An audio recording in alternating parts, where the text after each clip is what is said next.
Okay, we are here. Good evening, everybody. You're supposed to see a black screen. Don't worry. Just making sure that everything is live. I believe that it is. Including, I believe we're live on Twitter, like for real, for real. When we haven't been live in the right way before. So there's a way that I'm supposed to be going live on Twitter that I wasn't doing right. So hopefully this is working. That is my hope.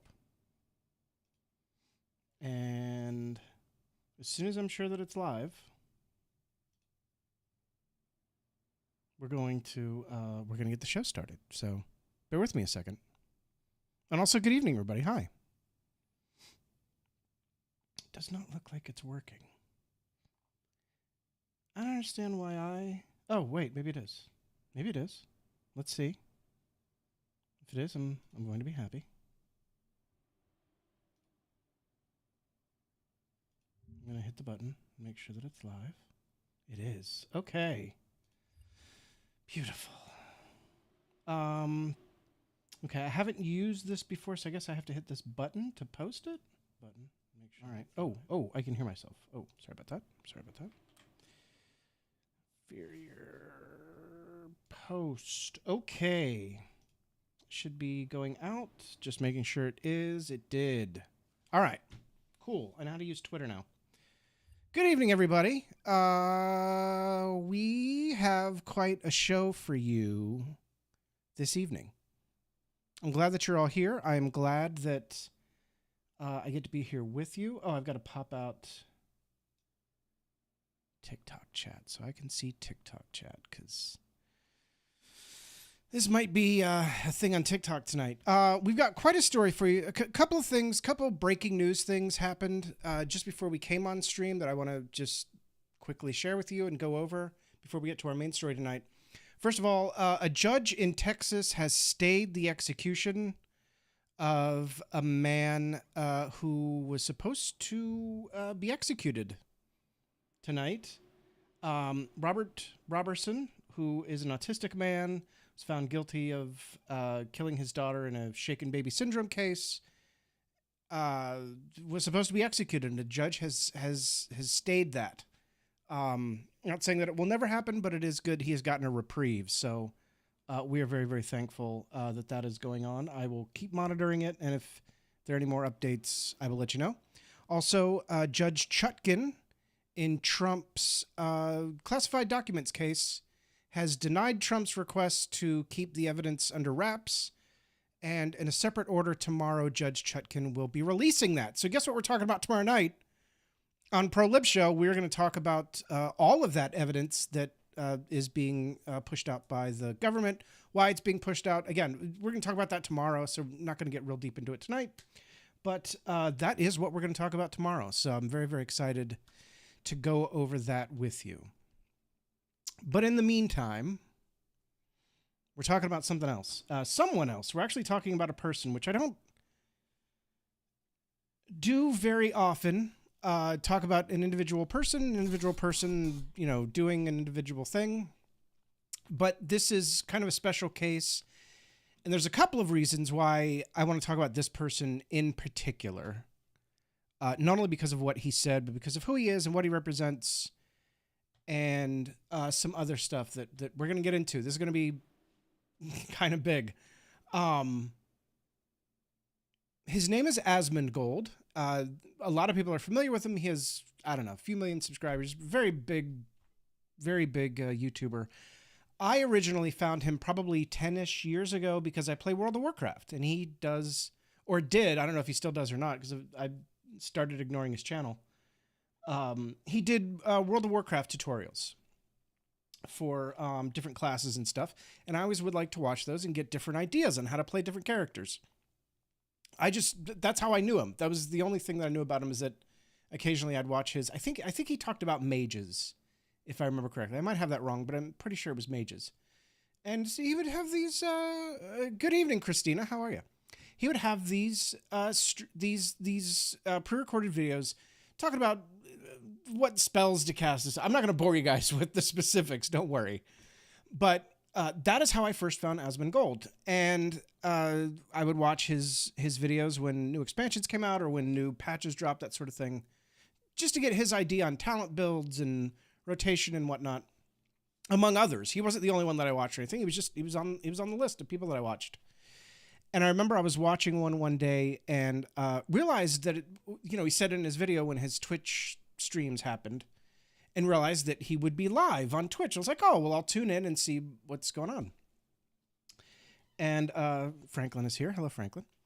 And I tuned into his Twitch, and I don't remember specifically what he said.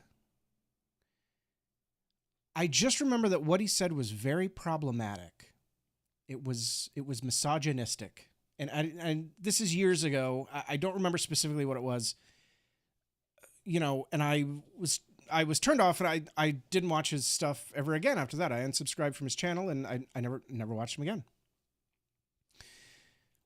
And I've got a lot more to say about this once we see what it is that he said here in just a moment, which I'll go ahead and queue up for you. I apologize about the quality of this video that we're going to watch. It's a little bit grainy, but we can hear everything that he said about in reference to Palestinians. And there's a lot more. We're going to watch this clip. I've got some stuff to say, and then we're going to talk about what has happened after. So let's go ahead and see what exactly ASMONDGOLD said that got him banned. Here we go.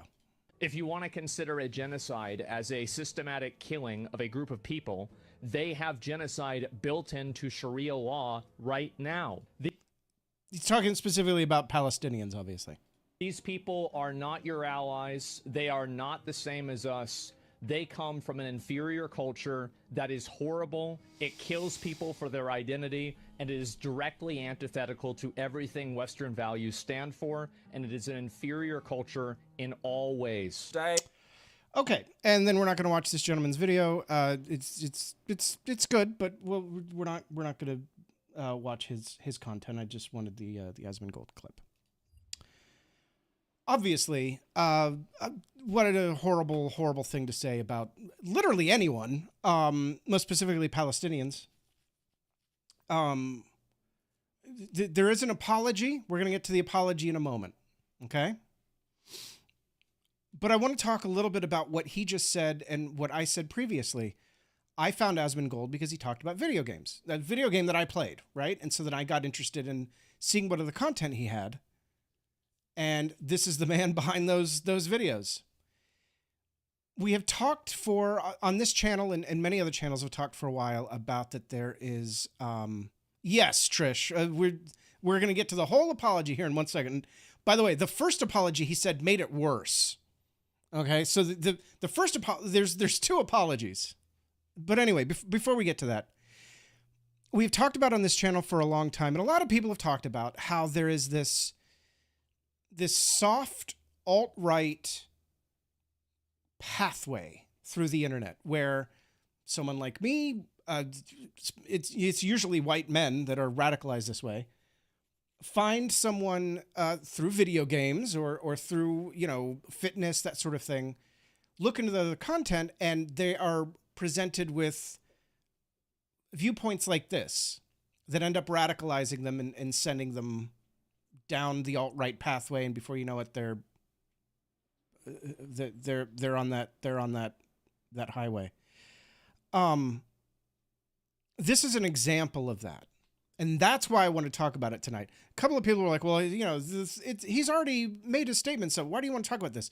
This is why I want to talk about it. The ASMONDGOLD himself talking about him, I'm not really that interested in. I don't really find him that interesting of a person, personally. This is more about talking specifically about how people can be radicalized by the internet through seemingly innocuous content. Because I didn't originally find ASMONDGOLD because I agreed with these types of statements. Obviously, I don't agree with this. The whole idea that they have an inferior culture. We'll get to all of that. We'll get to all of that in just a second, because he brings it up in his apology, and I've lots to say about it. But this is how that pathway starts. because you find somebody like Asmongold because you want to see what his thoughts are on, mage rotations in a World of Warcraft dungeon. And next thing you know, you're being exposed to these kinds of ideas and viewpoints. And it's insidious the way it works. I don't know what the solution for it is. There's a lot of people that have a lot of ideas about, algorithms need to be opened up and understood by the public and, regulated by legislators and stuff. Probably that's a whole other conversation that we can have at some point, because I do like a lot of those ideas, but it's just kind of out of the scope of what we're talking about tonight. But this is how it starts. This is a perfect example of how this kind of thing happens. How this side highway towards the alt-right, where it comes from. And the reason that it exists. And the reason that we have so many young white men in America being radicalized to have these anti-misogynistic, no, not misogynistic, not anti-misogynistic, misogynistic, transphobic, anti-queer, anti-homosexual viewpoints, which in a second you're going to see something that he says that kind of blew my mind when I saw it. I'm like, you aren't. Anyway, we're going to get to it. I don't want to get too ahead of ourselves. But this is how you end up radicalizing someone, is this pathway that exists on the internet. Azrael, you're about one step ahead of me. So let's look at his first apology. This first apology happened on Twitter yesterday, right? I'm sorry, 3 days ago, October 14th. We're a couple of days behind here. Just want to let you know, this has been going on the whole week. So this is the day after his comments, okay? The 14th. Looking back on it, I was way too much of an asshole about the Palestine thing. My bad.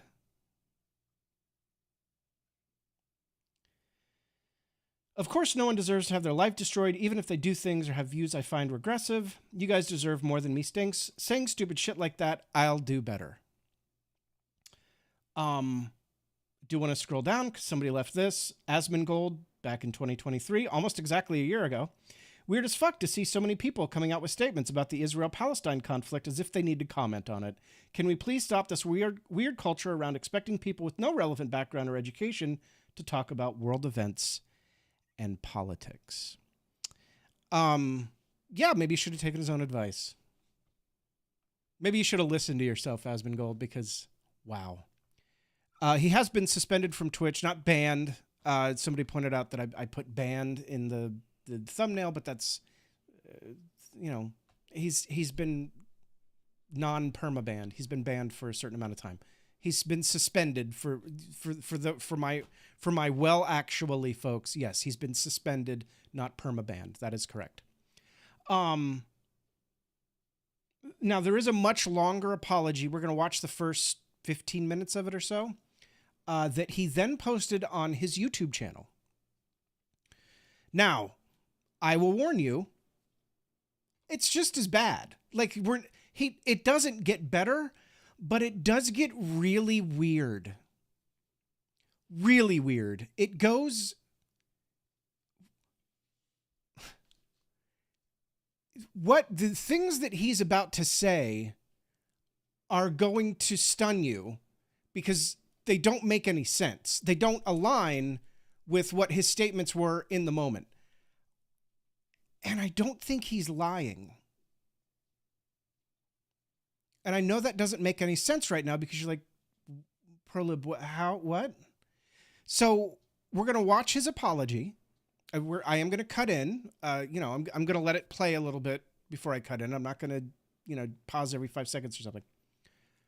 But we're going to watch a couple of minutes of it. There are a couple of things I'm going to stop and pause about because just keep in mind what he said versus what he's about to say.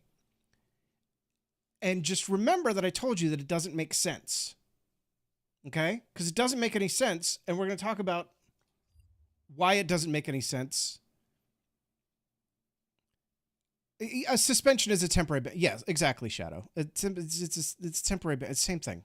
So, yes, I said banned in the thumbnail instead of suspended. How dare I? Anyway, here we go. Hey guys, I wanted to talk to you all about what my reason was for getting suspended on Twitch and also what my plans are going forward. I'm going to try and structure this video into two parts, where the first part is going to be me. Also, he looks like a young Weird Al Yankovic, and now that I've said that, you won't be able to unsee it. You are welcome. Talking about the Twitch suspension. Second part is going to be talking about myself. And the first thing I want to start off with is something that I know it might sound a little bit insincere because of how ridiculous this is, but I really mean it, and if you listen to the whole video, I hope you can see why. Everybody who's come and spoken out and talked to me and said stuff about me, you know, aside from the, oh, you should kill yourself or something like that, I want to say that I really appreciate you. And I think this has been something that's a long time coming, and I actually think that this is something that not only I deserved, but it's also something that I needed. And I want to talk about what the reason for that is, but I want to start off and just make sure that that's actually very clear.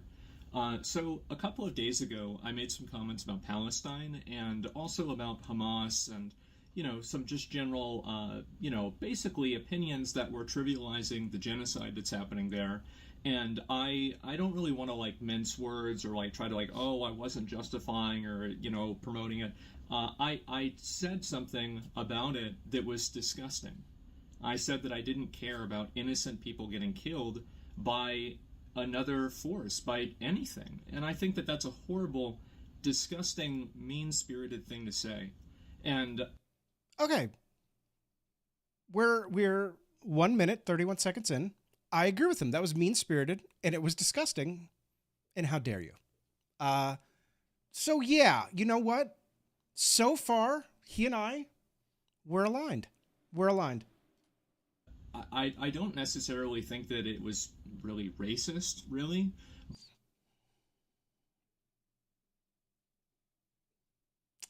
Really? You don't think that calling all Palestinians inferior and saying that their culture has genocide built into it was racist? Really? Okay. So that's why I paused it where I paused it, because I agreed with the first part. This part, you know what? I don't agree with that. So, yeah, we'll keep going. But when I'm using language like Palestinians or like the people there, rather than what my real language was, I've always been very outspoken and very against religious extremism. And I still am. I think that any religion and any way of thinking that's going to cause you to put other people in like kind of positions below you as like, you know, like gay people, women, people with disabilities, anything like that, I think that that's a really bad position to have, and I really don't like that.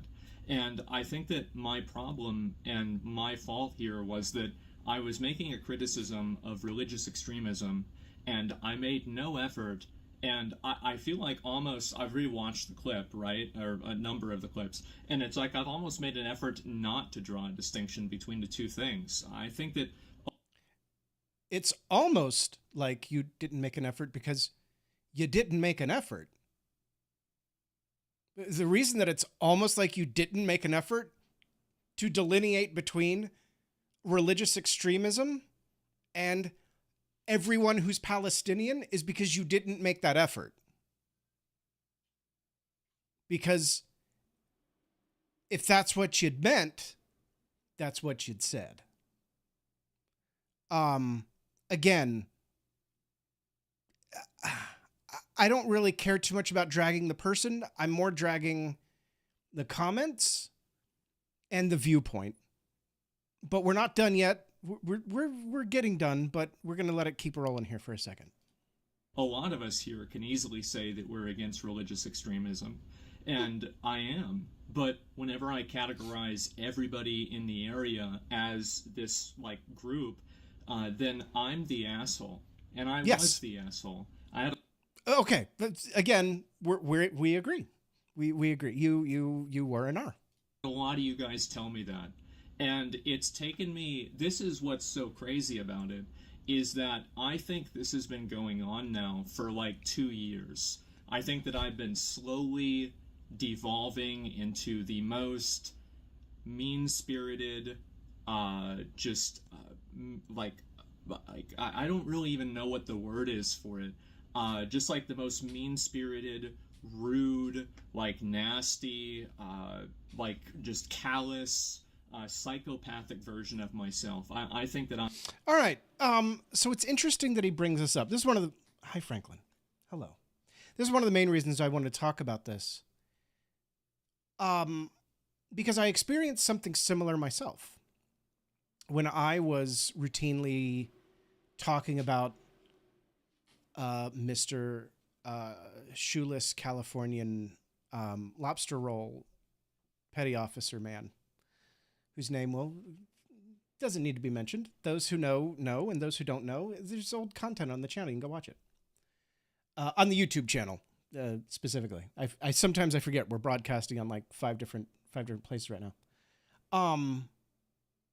I remember talking to Batsy. For those who don't know, Batsy's my ex-wife, who used to be on the channel all the time. We're still friends. She's just not on the channel anymore. I remember talking to her and saying, you know, this negativity that I'm generating, that was getting me views, was getting me clicks, was getting people to watch the stream and whatnot. I don't like how it's affecting me, because what I was feeling was this need to be negative. I needed to be negative, needed to find negative things to say about the person, because when I was, it was getting people to, engage with and watch my content. And it was one of the reasons why I wanted to step away from that and start doing other content. I mentioned it last night on the Discord. I've been talking about Trump too much. I need to talk about other stuff. Because it's the same kind of thing. Like when I talk really negative about Trump, people watch it, but I don't like who that's making me be, right?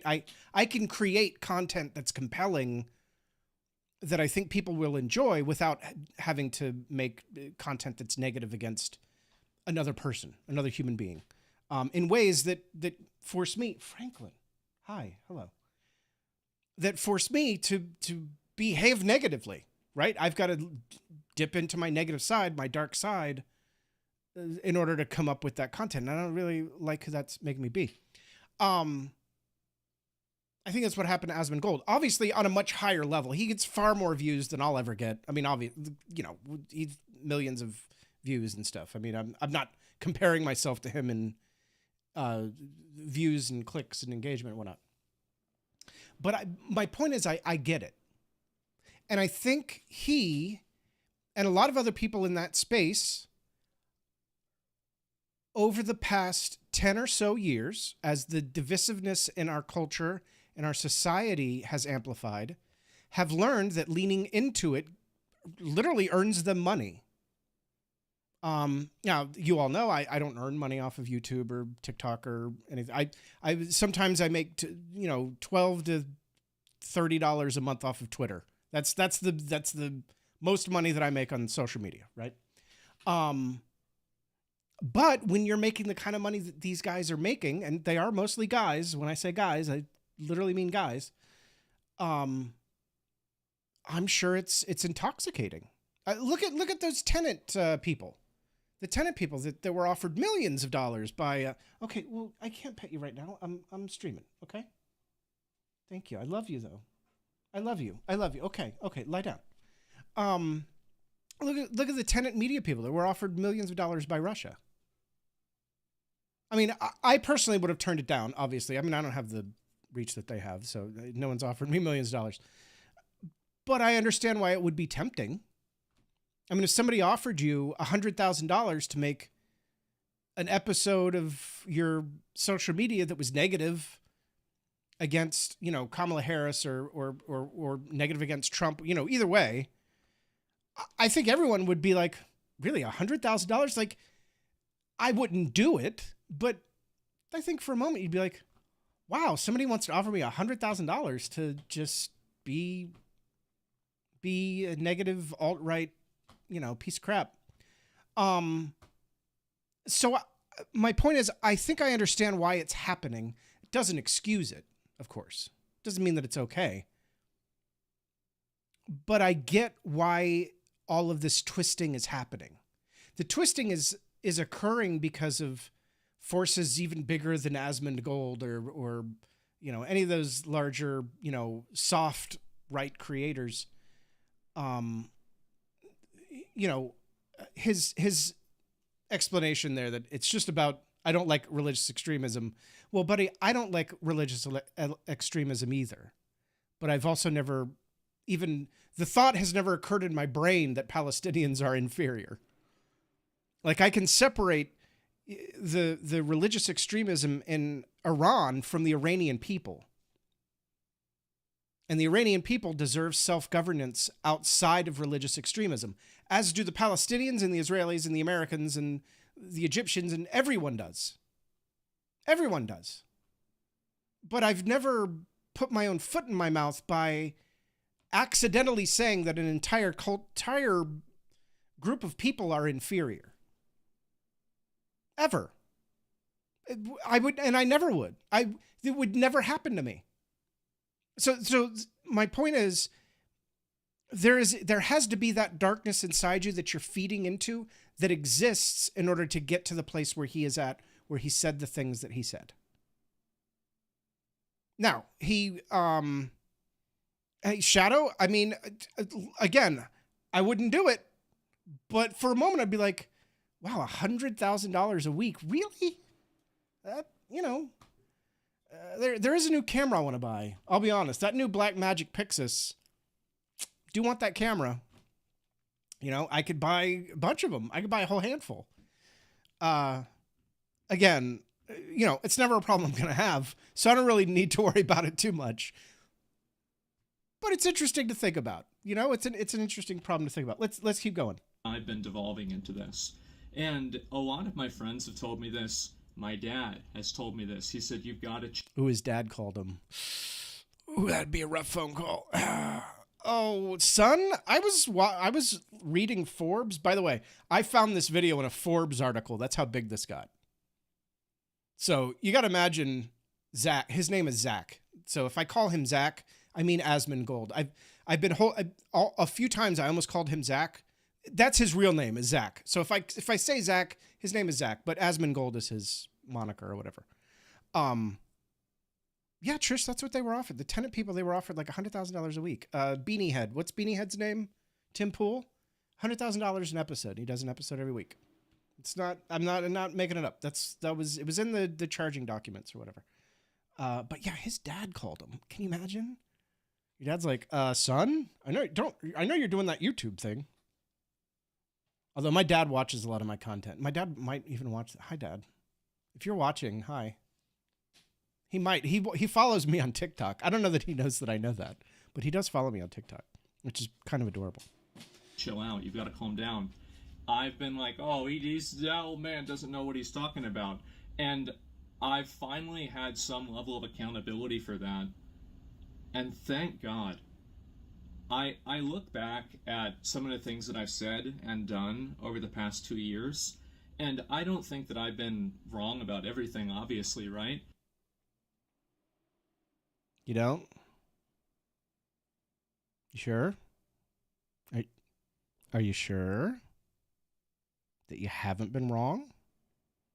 You sure? Okay. We're just saying. But there have been ways that I've communicated and ways that I've acted that are indefensible. And I think looking back on it, it's just disgusting. And it's something that when you get lost in the sauce and you get fixated around like listening and reading feedback and, just getting hyper fixated, this is like your entire life, you lose a perspective on reality and you lose a perspective on the world. And I think that perspective was brought into perspective yesterday and the day before when I was making comments like this. And I feel so stupid. It's crazy. So I'm getting all these people making negative comments. All right. From there on, he goes into some, we may watch more. Here's the thing, Zach. You'll never watch this. It doesn't matter why I'm talking to you, but will anyway. You have to recognize what I said a minute ago. Those words would have never come out of your mouth unless there are things inside you that you're ignoring and not dealing with. I also know for a point, in fact, it's in the thread of that tweet that I linked earlier. Someone mentioned this, and you responded to it. Someone mentioned that you said you don't apologize. And then you said something back about, well, I do apologize sometimes when I know that I'm wrong. That's not a grown-up way. That's not the adult way of behaving. That's not what adults do. Adults don't say, well, I don't apologize. That's children say that. Little tiny 4 and 5-year-old children think that apologizing is too good for them. You sound like a childish little man baby when you say that. I don't apologize. That's adults apologize. I apologized today to a coworker because I gave them some information on a case that was incorrect. I didn't mean to. I wasn't vindictive in any case. I told them the wrong thing, and I said, "Oh, I'm so sorry. I messed up." And they were very good. Oh, it's fine. You know, mistakes happen. And it wasn't a big deal or anything. It was I had to correct something in a record. But I messed up. And I admitted that I messed up. I think a lot of these attitudes about I don't apologize or you know, I'm not wrong about things. Do you know what that's from? That's fear. You're afraid of being wrong because you attach being wrong with being unintelligent. And you're so hyper-focused on that you're the smartest person in the room that if you're ever wrong, it means that you were wrong about being the smartest person in the room too. You weren't just wrong about what you were wrong about yourself. And that scares the hell out of you. You need to deal with that. Because that'll take you to some bad places. Everyone's wrong sometimes. Everyone. It's having the courage to admit it that makes you better. I mean, I liked a lot of the things that he said, but if he's still holding on to this whole mindset of, oh, well, I don't apologize, you're not going to get better. You can't. It's not possible. You can't be better than you are today if you don't admit that there's room for improvement.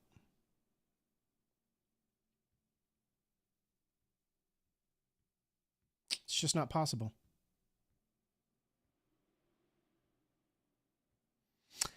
Trish, I agree. And it kind of keeps going. That's why, like, these first 4.5 minutes, wow, I can't believe I paused it right there. What a great, I didn't mean to do that. Let me get back to, I just realized what the look that was on his face when I paused it. I didn't do it on purpose. He just kind of repeats and talks about, oh yeah, you know, when I'm moving forward, I'm going to, you know, do better and stuff. But you can't if you don't admit that you're wrong. You can't. You cannot get better.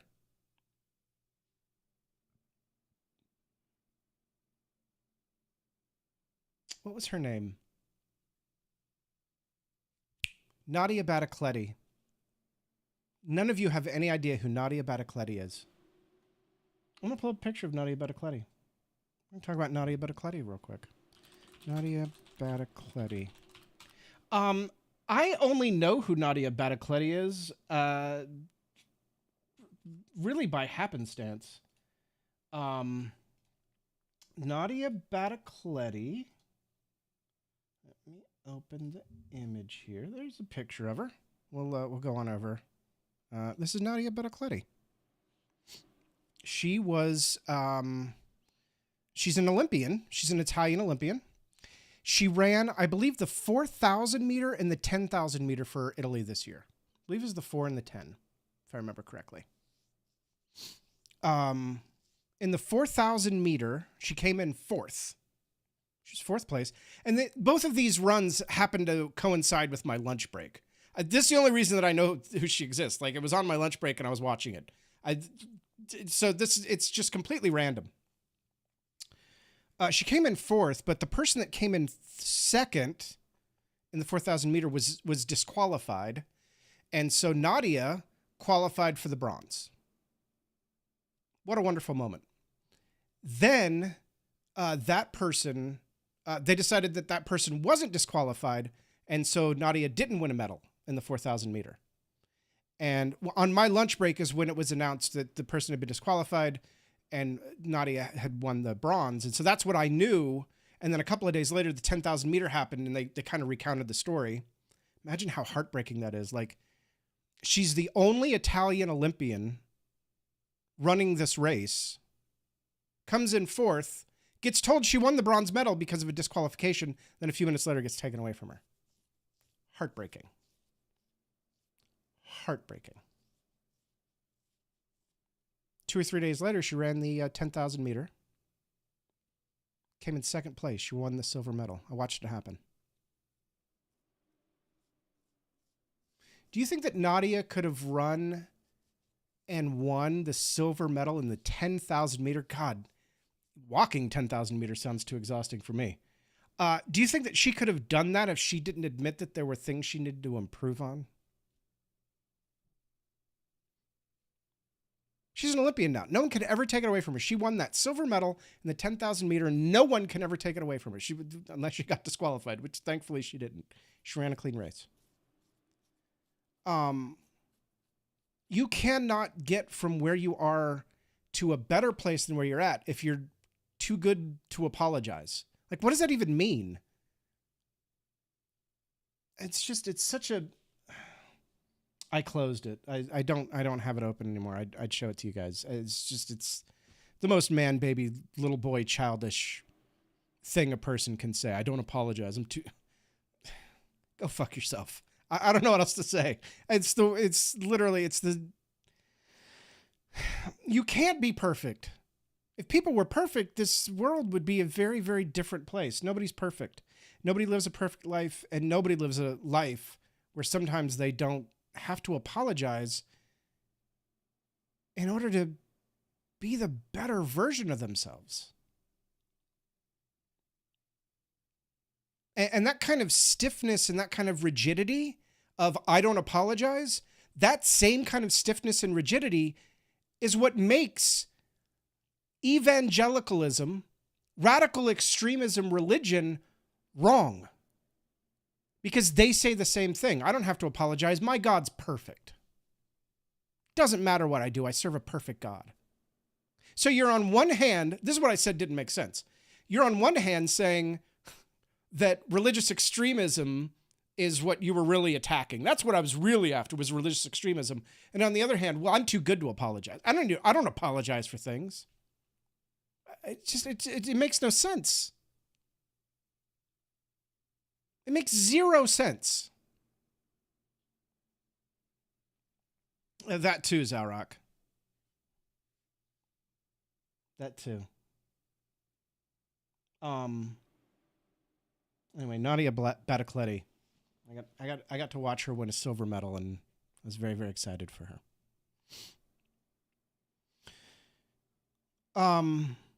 The other thing I wanted to talk about, I want to make really, really clear. So I said this in a Twitter space, I don't know, a month or two ago. And it was quite unpopular at the time. Somebody told me to fuck off. I don't know I think it was fuck off. It's like, okay, well, that's how I feel. I realized through this whole thing, the other reason I want to talk about this, I've never said on the channel what my views of Israel and Palestine and that whole thing are. So I want to outline them for you so you know where I stand. I mean, I guess I kind of made it clear earlier, but here's my thoughts on the whole thing. The Palestinian people deserve to be self-governed outside of the influence of Hamas and Hezbollah. Hamas and Hezbollah are terrorist organizations, and the only thing they deserve is to be completely dismantled. All of the hostages need to be returned immediately. Keep in mind that the October 7th attacks, while it was the worst attack on Jews since the Holocaust, remember that American citizens died that day. American citizens were held hostage, and still some are held hostage. Members of other NATO states were killed that day and were held hostage from that, at that point, taken hostage that day, and are still being held hostage. So this attack wasn't just on Israel, as Free Palestine and those other, movements like to paint it as, oh, well, this was just the Palestinians acting against Israelis for, decades of oppression and whatnot. And we'll get to Israel in a second. Hold on. I'm getting ahead of myself. So just keep that in mind. When you're defending what Hamas and Hezbollah are responsible for on that day, you're also defending them killing, raping, and taking hostage Americans and NATO citizens. Got to keep that in mind. On the other hand, let's talk about some Israel, okay? My father will confirm to you that he and I have talked shit about Bibi Netanyahu for 15 years at this point, okay? I've never liked Bibi Netanyahu. He has right-wing extremists throughout his entire administration who are dead set on actually committing genocide against Palestine. And in my opinion, I feel all of them are war criminals. Now, this was turned around on me at one point and said that I was anti-Jew. I'm not anti-Jew. I am pro-Jew. My family was kicked out of Poland for being Jewish and then kicked out of Italy for being Jewish. We got to New York and then were sent to Buffalo for being Jewish. Okay? So, no, I love my Jewish people and I love Israelis. So any of my attacks on the IDF, decisions in Gaza or Bibi Netanyahu or members of his administration are about those organizations and their decisions, not Jews as a race or Israelis in totality. I love all of them. I want them to be self-governed without the right-wing extremism policy of Bibi Netanyahu and the right-wing extremists throughout his administration. And those people in the IDF that are directing uncalled for attacks against defenseless and innocent Palestinians and causing a large humanitarian crisis for no other reason than they simply want to genocide Palestinians. So I also believe in a two-state solution. The Israelis say that they have a claim on that land. The Palestinians say they have a claim on that land. Great. Let's find a way to live together and coexist peacefully and also be self-governed without one or the other influencing the lives of one or the other in any ways that are negative or hurtful or destructive. And I feel that way about all people, whether they're, as I said a little bit before, whether they're European or Asian or Egyptian or whatever classification of people that you have, everyone deserves self-governance. And I believe that because I'm a fucking liberal. And liberalism is the definition of self-governance, and I believe that liberalism is the best that we've got so far. Not saying it's perfect, but it's better than the others. Was it Winston Churchill said, "Democracy is the worst form of government except all the others." Like, I'm not saying liberalism is perfect by any means, but it's better than like communism. Or fascism, or definitely better than religious extremism. So that was the other reason I wanted to talk about this. I've never really outlined all of my thoughts and all of this in any place, and I didn't want it to be nebulous. I wanted you to know exactly what I think and feel and where I'm coming from on the whole. There's still people here, so I think I did okay. Zarok says, what I hate is that modern discourse puts being against Zionism is anti-Semitism. Yeah, that's been the case. I remember talking with my dad about Zionism in high school in the late 90s and how Jews deserve to have a place to live where they're not killed, but do they get to have it at the expense of where other people live? Well, don't really think that's the right call, is it? So, this is not it. It's kind of been refreshed in the American, in our short-term memory. We're like talking about it again, but we were having these conversations in the late 90s about what is the right path. And by the way, we've never settled on a good answer. And I don't know what the right answer is. That's not true. I do know what the right answer is. It's self-governance for Palestinians and Israelis, where they coexist peacefully, and they're both governed outside of the realm of religious extremism and right-wing extremism that is trying to genocide one group or the other. Now, can I lay out for you a plan of A, B, C, D? No, of course not. I don't know. I don't think anybody knows, because you have to get these people to the bargaining, the deciding table. I mean, we've tried for years, for decades. Wasn't it Clinton that brought them both to Camp David? Somebody needs to look that up. Was it Clinton that brought both sides to Camp David? And it was seen like this huge moment in Mideast peace. Yeah, I think it was Clinton. It was the first time they were both at Camp David, the leaders of the Palestinian people and the prime minister of Israel, and to sit down and have a conversation about peace and the way forward. Obviously, it didn't fucking work.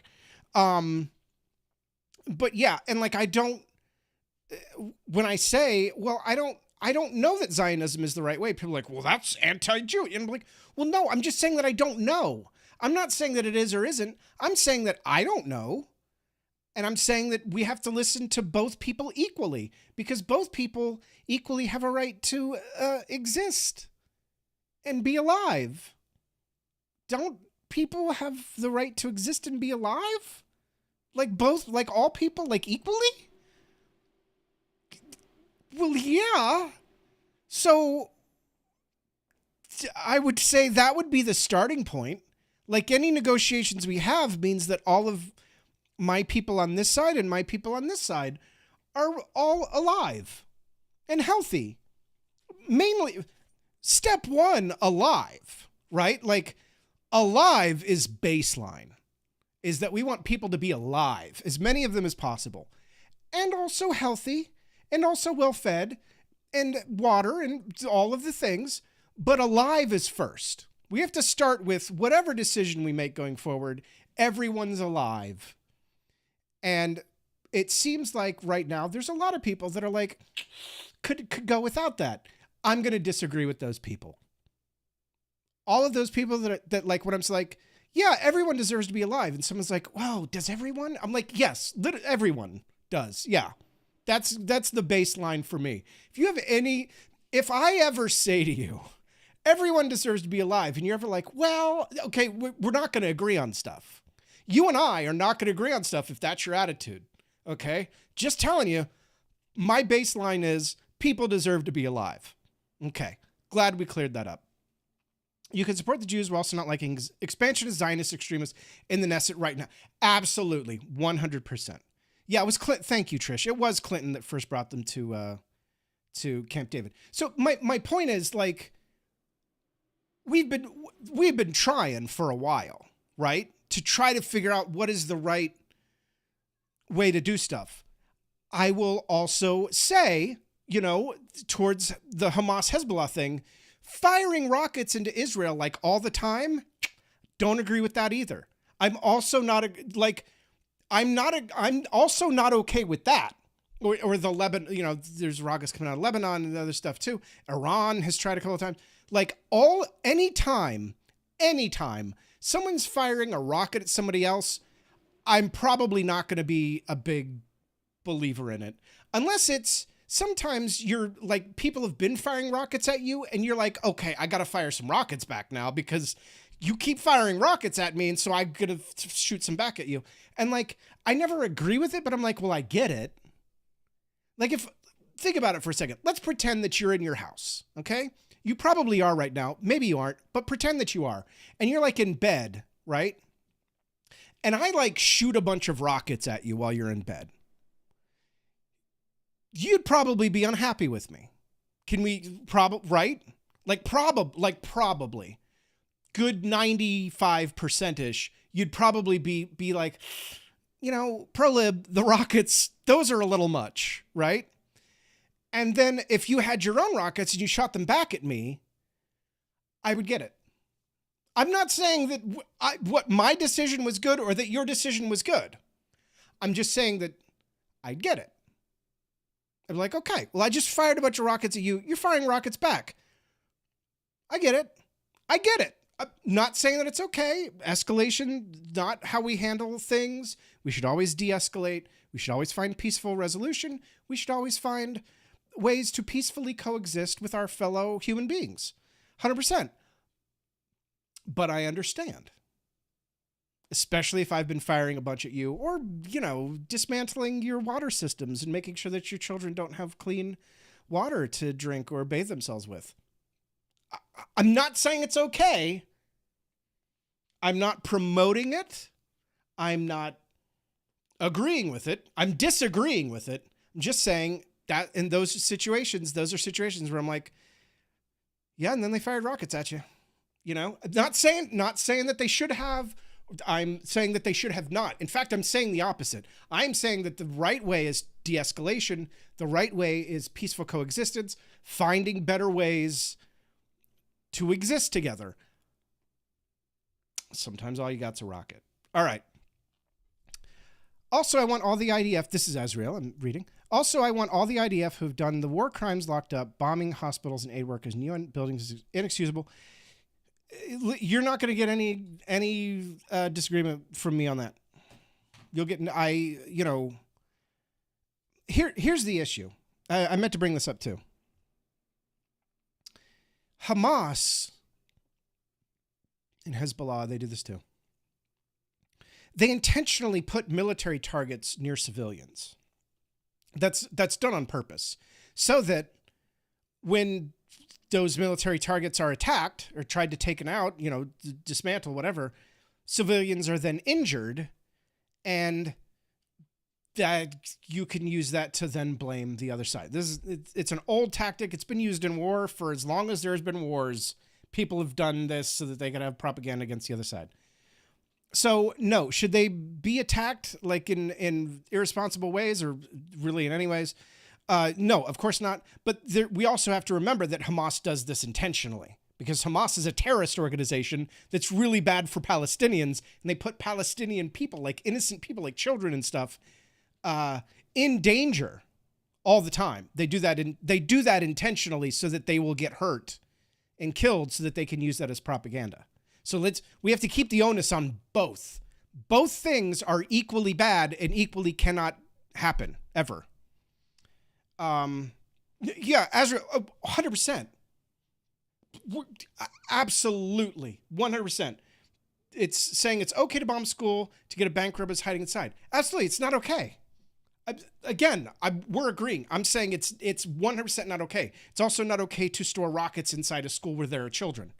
Like those things, they're equally bad things. And we have to my point is we have to keep the onus on both things equally at the same time, that both of these things are equally bad. It's all bad. All bad. All bad. Yes, for sure. We do. We've talked privately. We know that you and I know that we agree on all this stuff. We were talking about, was that last night? I think it was last night. Yeah, because we were talking about this ASMONDGOLD stuff. So yeah, I think it was last night we talked about that. Anyway, that's going to be the show. Tomorrow night, we're going to be back with the, it may have actually been both nights. We may have talked about it both nights because we talk about most nights. We're going back tomorrow night. We're going to talk about the unsealing. If you guys missed the beginning of the show, breaking news. Tomorrow, all of the rest of the documents, the government's evidence in Trump's classified documents case will be unsealed tomorrow. So we're going to be going through those tomorrow night. We're going to be talking about that. It'll be 8 o'clock, 8 p.m. Eastern, same time, same bat time, same bat channel. We'll be right back here in all the places that we're live right now. That's the great thing about the show. You can watch me on YouTube, on Twitter, on Twitch, on TikTok. Whatever works for you. I'm here for you. So, yeah, Judge Chuck, and oh, I love that woman. Oh, Oh, she's great. She's fantastic. We're going to talk about her too, and why she's so great. Okay, guys, thank you so much for being here.